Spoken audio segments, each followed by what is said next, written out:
बच्चों, आपका स्वागत है श्याम सर की क्लास में। बच्चों, आज हम कक्षा 12 भौतिकी के कुछ एक महत्वपूर्ण टॉपिक के बारे में चर्चा करने वाले हैं। बच्चों, ये आपका बहुत महत्वपूर्ण टॉपिक है। इसको आप पढ़ लेंगे तो आपका बोर्ड एग्जाम में 5 मार्क्स कंप्लीट हो जाएगा। बहुत मोस्ट इंपॉर्टेंट कक्षा 12 भाग बुक जो आपका सेकेंड पार्ट है, उसका अंतिम चैप्टर है अर्धचालक इलेक्ट्रॉनिक। उसका एक महत्वपूर्ण पार्ट है, उसके बारे में आज हम चर्चा करने वाले हैं। वो टॉपिक है, चलिए देखते हैं वो topic. PN junction diode half wave rectifier, P अर्ध तरंग दिष्टकारी। अर्ध तरंग दिष्टकारी के बारे में और पूर्ण तरंग दिष्टकारी के बारे में आप पढ़ लेंगे तो आपका ये 5 मार्क्स कंप्लीट हो जाएगा। पहले तो हम लोग तरंगकारी क्या होता है, दिष्टकारी क्या है, रेक्टिफायर क्या है। बच्चों, ऐसा उपकरण जो आपके एसी इनपुट को डीसी में बदल देता है वह कहलाता है रेक्टिफायर, और बदलने की क्रिया रेक्टिफिकेशन कहलाती है। बदलने वाला जो उपकरण होता है वो क्या कहलाता है, रेक्टिफायर कहलाता है। तो उसी रेक्टिफायर के बारे में आज हम लोग चर्चा करने वाले हैं। इसका आपके दैनिक जीवन में जो उपयोग है, आपका जो आपका मोबाइल चार्जर जो आपका होता है, मोबाइल चार्जर जो आप बनाते हैं, मोबाइल चार्जर जो क्या काम करता है, रेक्टिफिकेशन का काम करता है, वह एक रेक्टिफायर है। वह आपके एसी को, उसमें ट्रांसफार्मर लगा होता है, और ट्रांसफार्मर क्या करता है, एसी को कम एसी में बदलता है। फिर आपका रेक्टिफिकेशन की क्रिया होती है जिसमें डायोड लगे होते हैं। वह डायोड आपका किस में बदल देता है, डीसी आउटपुट देता है, जिससे आपके मोबाइल की बैटरी चार्ज होती है। चलिए बिना देर किए हुए हम लोग हाफ वेव रेक्टिफायर के बारे में चर्चा करते हैं। अर्ध तरंग दिष्टकारी, इसमें 2 ही पॉइंट में आपको बताना होता है, इसकी संरचना और इसकी कार्यप्रणाली। तो संरचना हम लोग देखते हैं। आपका संरचना जो आपका है रेक्टिफायर, हाफ वेव रेक्टिफायर का, इसमें एक आपका ट्रांसफार्मर लगा होता है। आपके सामने एक ट्रांसफार्मर यहाँ बना देते हैं। ट्रांसफार्मर स्टेप अप भी हो सकता है और स्टेप डाउन भी हो सकता है बच्चों। और इसमें एक डायोड लगा होता है, और डायोड के बाद यहाँ पे एक हम यहाँ पे लोड लगा देते हैं, जहां पे इस लोड के टर्मिनलों के बीच हमें क्या प्राप्त होता है, आउटपुट प्राप्त होगा। यहाँ पे ये आपका लोड है RL, ये आपका डायोड है D, यहाँ पे आपका ये है आपका ट्रांसफार्मर होता है। ट्रांसफार्मर ये आपका है ट्रांसफार्मर, ये आपका है डायोड। इसमें मान लेते हैं इसका एक टर्मिनल है S1 मान लेते हैं, एक दूसरा टर्मिनल उसको क्या मान लेते हैं बच्चों, S2 मान लेते हैं। तो आपके इस ट्रांसफार्मर के दोनों टर्मिनलों के बीच हम लोग यहाँ इनपुट देते हैं। आपका यहाँ पे जो इनपुट होता है आपका AC इनपुट होता है। AC इनपुट यहाँ पर हम देते हैं तो यहाँ पे आपको DC क्या प्राप्त होता है, आउटपुट प्राप्त होता है। लोड के टर्मिनलों के बीच में DC आउटपुट प्राप्त होता है। तो इसकी संरचना एक बार फिर से समझ लीजिए बच्चों। इसमें एक ट्रांसफार्मर होता है, ट्रांसफार्मर स्टेप अप भी हो सकता है, स्टेप डाउन भी हो सकता है। और इसके सेकेंडरी कुंडली के एक सिरे से हम एक डायोड जोड़ देते हैं, दूसरा सिरा यहाँ पे हम लोग एक लोड से जोड़ देते हैं। इस तरह से आपका ये संरचना हो जाती है। तो ट्रांसफार्मर क्या करता है, आपके एसी इनपुट जो 220 वोल्ट की एसी होती है उसको आपके कम या ज्यादा एसी में कन्वर्ट करेगा। फिर आपका डायोड उसको क्या करता है, रेक्टिफिकेशन का कार्य करेगा, जिससे हमें लोड पर आउटपुट के रूप में डीसी प्राप्त हो जाती है, लेकिन इससे रिपल डीसी प्राप्त होती है। तो इसकी संरचना आप इतना ही लिख देंगे। इसकी कार्य प्रणाली आपको समझ लीजिए, एक बार में आपको तैयार हो जाएगा। इसकी कार्य प्रणाली क्या है, इसमें जब हम 220 वोल्ट एसी देते हैं तो यहाँ का ट्रांसफार्मर इसको कम एसी में कन्वर्ट करता है। और उसके बाद क्या होता है, जैसे ही हम लोग यहाँ से इसमें हम एसी इनपुट का प्रथम हाफ साइकिल देते हैं, पॉजिटिव हाफ साइकिल जैसे ही जाता है आपका S1 हो जाता है पॉजिटिव और S2 क्या हो जाता है, निगेटिव। मतलब सेकेंडरी कुंडली जो ट्रांसफार्मर की होती है, इसका S1 जो सिरा होगा पॉजिटिव में चला रहता है और S2 क्या हो जाता है, निगेटिव में होता है। उस समय आपका यह जो डायोड है इसका P टाइप मटेरियल क्या है, N टाइप मटेरियल। तो जब P पॉजिटिव से N निगेटिव से जुड़ता है उस समय डायोड D जो होता है आपका फॉरवर्ड बायस में होता है। किसमें होता है बच्चों, फॉरवर्ड बायसिंग में हो जाता है। जब जब डायोड फॉरवर्ड बायस में होगा तो अपने के अंदर से धारा को अलाउ करेगा। जब करंट को अलाउ करे तो करंट के आपके चलने का डायरेक्शन इस तरह से, धारा जब चलेगी तो लोड से होते हुए इस तरह से धारा को एक बंद रास्ता मिल जाता है। इस बंद रास्ते से होते हुए धारा इस परिपथ में प्रवाहित होती है, जिससे हमें इस RL के सिरों के बीच DC आउटपुट मिल जाती है। तो यह इसकी कार्य पद्धति है, अर्थात कार्य प्रणाली है। कार्य प्रणाली को एक बार फिर से रिवीजन कर देते हैं। उसके बाद अगले हाफ साइकिल में, जैसे ही अगला हाफ साइकिल एसी का चलेगा, अगले हाफ साइकिल में, निगेटिव हाफ साइकिल में जब एसी का आएगा उस समय आप अगले हाफ साइकिल में आपका S1 हो जाता है निगेटिव और S2 क्या हो जाता है, पॉजिटिव। जब S1 निगेटिव है तो आपका यह डायोड का P टर्मिनल निगेटिव से N टर्मिनल जुड़ जाता है पॉजिटिव से। और जैसे ही P निगेटिव M पॉजिटिव से जुड़ता है, अब आपका डायोड हो जाता है रिवर्स बायस में। किस में हो जाता है? रिवर्स बायस में हो जाएगा। अब जैसे ही डायोड आपका रिवर्स बायस में हो जाएगा, तब अब रिवर्स बायसिंग में डायोड अपने अंदर धारा को अलाउ नहीं करता है, अब यह धारा को ब्लॉक कर देगा। अब करंट जाना भी चाहेगी ऐसे तो यहां तक जाएगी, यहां से आगे जाने नहीं देगा। अर्थात अब करंट को चलने के लिए एक बंद पास नहीं मिल पाता है, जिससे अब करंट फ्लो नहीं करेगी और अब आपको आरएल अर्थात लोड पर किसी प्रकार की कोई धारा प्राप्त नहीं होगी। तो जब नहीं धारा मिलेगी तो एक आधे हाफ साइकिल में धारा को तो अलाउ किया, लेकिन अगले हाफ साइकिल में धारा को अलाउ ये नहीं करता है। अर्थात आधे इस करंट को ये क्या करती है? इसकी क्षय कर देता है। तो इस तरह से ये आपका कार्य करता है, आपका हाफ वेव रेक्टिफायर, अर्ध तरंग दिष्टकारी। तो कार्यप्रणाली एक बार फिर से समझिएगा।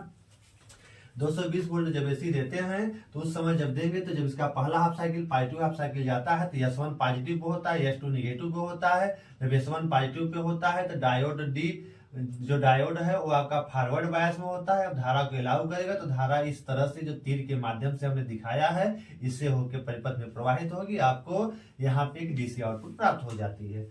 जैसे ही एसी का निगेटिव हाफ साइकिल चलता है, अब डायोड आपका negative S1 negative S2 positive होता है। अब डायोड रिवर्स बायस में हो जाता है। जब डायोड रिवर्स बायस में होगा तो धारा को अलाउ नहीं करेगा। जब नहीं करेगा तो आरएल पे कोई धारा आपको कोई भी आउटपुट नहीं मिलेगा, जिससे आपका इस half cycle negative half cycle में आपको आउटपुट के रूप में कुछ भी प्राप्त नहीं होता है। चलिए बच्चों, इसको हम लोग थोड़ा ग्राफ के द्वारा भी समझ लेते हैं। ग्राफ यहाँ आपका निवेशी और निर्गत अर्थात इनपुट के लिए है, ये आपका इनपुट वोल्टेज के लिए है, एक इसके लिए है आउटपुट के लिए है। तो देखिए, जब बच्चों हम यहाँ से इनपुट के रूप में पॉजिटिव हाफ साइकिल देते हैं इसको, तो आपका डायोड में क्या होता है? D1 उस समय जब पॉजिटिव देगा तो D1 क्या होगा? फॉरवर्ड बायस, उस समय धारा को तो अलाउ करेगा। लेकिन जैसे ही इनपुट में हम निगेटिव हाफ साइकिल देते हैं, अब डायोड हो जाता है रिवर्स बायस, उस समय कोई भी धारा को अलाउ नहीं करेगा, अर्थात आउटपुट में कोई धारा प्राप्त नहीं होगी। फिर अगले पॉजिटिव हाफ साइकिल में फिर वही प्रक्रिया चलेगी। फिर क्या करेगा? फिर अभी डायोड आपका क्या करेगा? धारा को अलाउ फॉरवर्ड बायस में होगा, धारा को अलाउ करेगा। फिर अगले निगेटिव हाफ साइकिल में फिर धारा को अलाउ नहीं करेगा, अर्थात आउटपुट में कोई धारा प्राप्त नहीं होगी। ये है, और कहने का तात्पर्य हुआ कि आधे हाफ साइकिल में धारा को तो अलाउ करती है और आधे हाफ साइकिल में धारा को अलाउ नहीं करती है। अतः हाफ वेव रेक्टिफायर जो होता है वो उष्मा का क्या करता है? ऊर्जा का, विद्युत ऊर्जा की क्षय करता है। जब विद्युत ऊर्जा का क्षय करेगा तो ऊर्जा तो बड़ी कीमती है। ये इस तरह से जब ऊर्जा का क्षय करता रहेगा तो हमारे ऊर्जा बहुत नष्ट होगी, जो कि हमें बहुत झेलना पड़ जाएगा ऊर्जा को लेकर के। इसीलिए इस समय बच्चों हाफ वेव रेक्टिफायर का प्रचलन बंद हो गया और इसी को मॉडिफाई किया गया और उसके बाद पूर्ण वेव रेक्टिफायर का विकास किया गया और विकसित हुआ। तो चलिए, इस तरह से संरचना और कार्यप्रणाली आप समझ करके लिख करके आप हाफ वेव रेक्टिफायर को कंप्लीट कर सकते हैं। अब इसी का संशोधित रूप बच्चों, अब हम लोग PN junction diode full wave rectifier के बारे में पढ़ने वाले हैं। पूर्ण तरंग दिष्टकारी के बारे में हम लोग यहाँ चर्चा करने वाले हैं। उसको देखिए, पूर्ण तरंग दिष्टकारी तो बच्चों एक कभी कभी आपका एग्जाम में दोनों टॉपिक महत्वपूर्ण है। कभी कभी आपका एग्जाम में हाफ वेव रेक्टिफायर पूछता है तो अगले ईयर आपका फुल वेव रेक्टिफायर पूछ लेता है। तो ये दोनों मिलाकर कभी वह पूछेगा कभी यह पूछेगा, तो आपका 5 मार्क्स कंप्लीट होने वाला है। आप इसको अच्छे से पढ़िएगा, बहुत इजी है बच्चों, एकदम इजी वे में आपको बता रहे हैं। इसको एक बार रिवाइज कर लेंगे तो आपका एग्जाम में क्वेश्चन बड़ी आसानी से कवर हो जाएगा। तो इसकी संरचना और कार्यप्रणाली दोनों ही आपको लिखना होता है। तो इसकी संरचना भी सेम हाफ वेव रेक्टिफायर की तरह है, बस थोड़ा सा आपको करना क्या है? बस मॉडिफिकेशन करना है। उसमें केवल एक ही डायोड लगाते हैं, इसमें 2 डायोड लगा देने हैं, बाकी सारे उपकरण सेम होते हैं। तो आप अगर हाफ वेव रेक्टिफायर वाले वीडियो को इसी में आपने अगर देख लेंगे तो फुल वेव रेक्टिफायर को समझने में कहीं से कोई आपको प्रॉब्लम नहीं आने वाली है। जैसे आपका सेम फिगर है, थोड़ा सा मॉडिफिकेशन हुआ है उसमें। देखिए, जैसे आपका एक ट्रांसफार्मर होता है, एक ट्रांसफार्मर रहेगा और क्या करते हैं बच्चों, इसमें अब 2 डायोड लगा देते हैं। कितने डायोड लगे होते हैं? 2 डायोड लगा देते हैं। एक आपका ये डायोड देखिए यहाँ पे हम लगा देते हैं, एक डायोड हो गया आपका D1 अब कर देते हैं, और दूसरा डायोड उसका नामकरण कर देते हैं क्या, D2 कर देते हैं। दो डायोड होते हैं, थोड़ी सी इसमें अंतर है इसके संरचना में। इसमें हम लोग करते क्या है, सेंटर टेपिंग की व्यवस्था करते हैं। कौन सी व्यवस्था करते हैं बच्चों, सेंटर टेपिंग वाली व्यवस्था करते हैं। सेंटर टेपिंग का मतलब है ये जो आपका ट्रांसफार्मर है, ये क्या है आपका ट्रांसफार्मर जो लगा है, और ट्रांसफार्मर के द्वितीयक जो कुंडली है वहां से उसको बीच में हम सेंटर टेपिंग करते हैं, और इसी सेंटर टेपिंग में हम आरएल जो प्रतिरोध आपका लोड होता है उसको जोड़ देते हैं। ये आरएल आपका जो लोड है, और यही लोड के सिरों के बीच हम क्या प्राप्त करते हैं, डीसी आउटपुट प्राप्त करते हैं। क्या प्राप्त करते हैं, डीसी आउटपुट। और इनपुट कहां से दिया जाता है बच्चों, ट्रांसफार्मर के प्राथमिक कुंडली से हम लोग क्या करते हैं, एसी इनपुट या निवेश करते हैं। इसको निवेश भी कहा जाता है, निवेशी इनपुट भी करते हैं, निवेश करते हैं यहाँ से।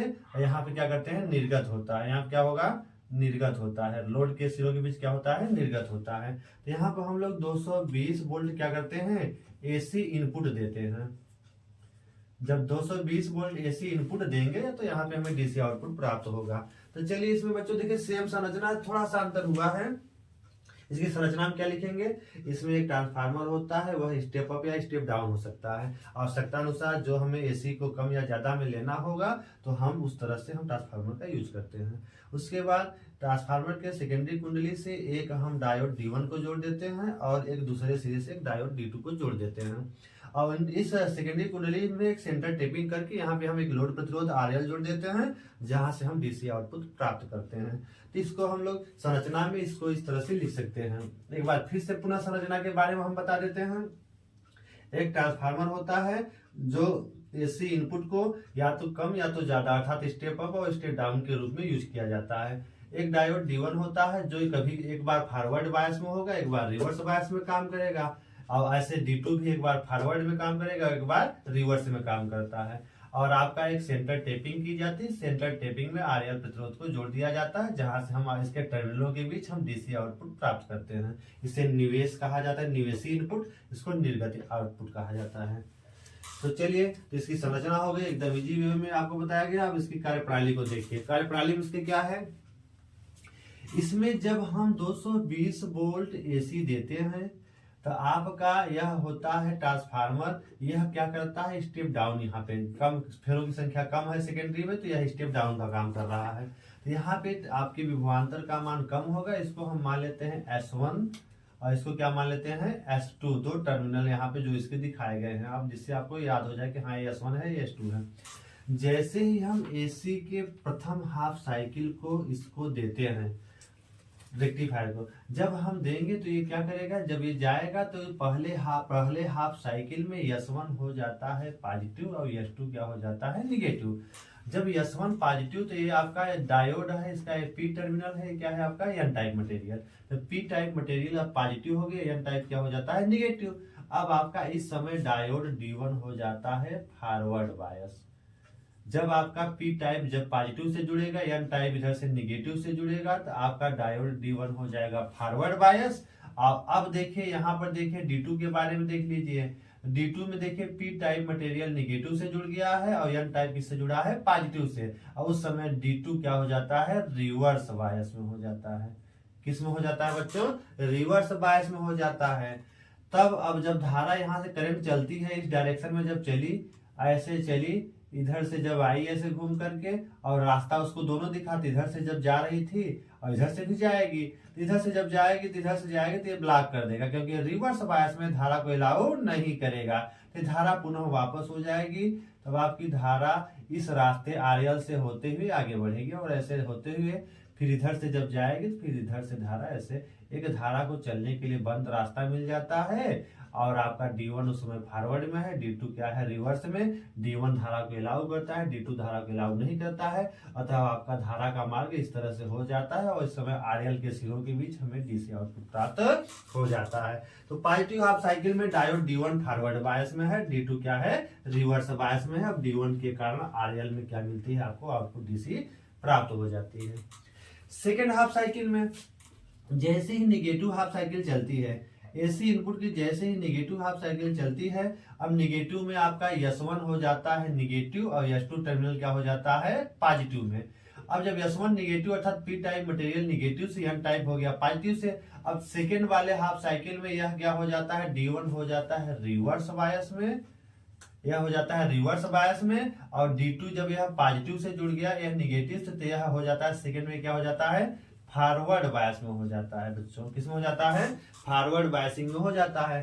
तब यह D1 अब धारा को अलाउ नहीं करेगा लेकिन D2 धारा को भी अलाउ करेगा। अब धारा जो चलेगी, अब धारा आपके इस तरह से P से N की ओर चलते हुए इस तरह से, और आपका इधर से जाते हुए इधर से घूम करके RL के सिरे से ऐसे होते हुए ऐसे जाएगी, फिर इधर से घूम करके एक बंद रास्ता मिल जाएगा। अब धारा आपकी इधर से जाने वाली नहीं है। क्यों?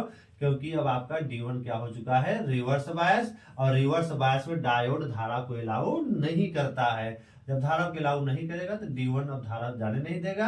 अब धारा इस तरह से ऐसे घूम करके बंद आकृति में चलेगी, और इस समय आपको इस RL के सिरों DC आउटपुट पुनः प्राप्त होगी। अर्थात बच्चों अब दोनों हाफ साइकिलों में आपको आउटपुट यहाँ पे DC मिल रही है। अतः यह जो आपका फुल वेव रेक्टिफायर है किसी प्रकार के आपके ऊर्जा का क्षय नहीं करता है, इसीलिए इसका इस समय प्रचलन सबसे ज्यादा होता है। इसको चलिए हम थोड़ा ग्राफ रूप में भी देख लेते हैं। ये आपका इनपुट है, ये आपका है आउटपुट का ग्राफ है। इनपुट और आउटपुट का ग्राफ हम बच्चों देख रहे हैं यहाँ पे। आपका इस समय क्या होगा D2 क्या होगा फॉरवर्ड बायस में, D2 के कारण आपको क्या मिलेगी बच्चों करंट मिलती रहेगी। इस तरह से आपका फुल वेव रेक्टिफायर काम करता है। अर्थात फुल वेव रेक्टिफायर जो होता है वो क्या करता है रेक्टिफिकेशन का काम करता है। अब देखिए बच्चों यहाँ पे पॉजिटिव हो हाफ साइकिल चाहे निगेटिव, दोनों समय आपको आउटपुट पे RL के सिरों पे आउटपुट मिलता रहता है। इस तरह से फुल वेव रेक्टिफायर आपको दोनों हाफ साइकिलों में आउटपुट देता रहता है। लेकिन एक तरह से यह अशुद्ध DC है बच्चों। ये क्या है आपका अशुद्ध DC होता है, अशुद्ध DC आउटपुट होता है, जिसको हम लोग फिल्टर क्रिया के द्वारा फिल्टरेशन करते हैं। इसका फिल्टर करके अर्थात LC दोलन के द्वारा हम लोग इसको शुद्ध DC में प्राप्त करते हैं। संधारित्र कैपेसिटर एक LC आपका संधारित्र यूज करके हम लोग इसको शुद्ध DC में प्राप्त करते हैं। और यह आपका बच्चों पूर्ण तरंग दृष्टिकारी का आपका क्या हो गया आपका संरचना और कार्य प्रणाली हो गई। तो आपका बस सेम है, इसमें पहले हाफ साइकिल में D1 फॉरवर्ड बायस में है, D2 रिवर्स में, दूसरे हाफ साइकिल में क्या होता है D2 फॉरवर्ड बायस, D1 क्या होता है रिवर्स बायस। अर्थात दोनों हाफ साइकिलों में आपको आउटपुट DC प्राप्त होती रहती है, जिससे किसी प्रकार की ऊर्जा की क्षय नहीं होती है। आपका आउटपुट पर दोनों हाफ साइकिलों में DC मिलती रहती है, लेकिन ये अशुद्ध DC है, इसको फिल्टर क्रिया के द्वारा शुद्ध DC प्राप्त करते हैं। बच्चों इन दोनों टाइप को हाफ वेव और फुल वेव रेक्टिफायर को आप तैयार कर लेंगे तो आपका 5 मार्क जरूर कंप्लीट हो जाएगा। एग्जाम में जाने से पहले एक बार इसका रिवीजन जरूर करिएगा, आपका एग्जाम बहुत अच्छा होगा, आपका इससे 5 नंबर जरूर जाएगा। और आप इसको एक बार रिवाइज जरूर करिएगा, और एक बार हमारे वीडियो को देख करके हमारे वीडियो को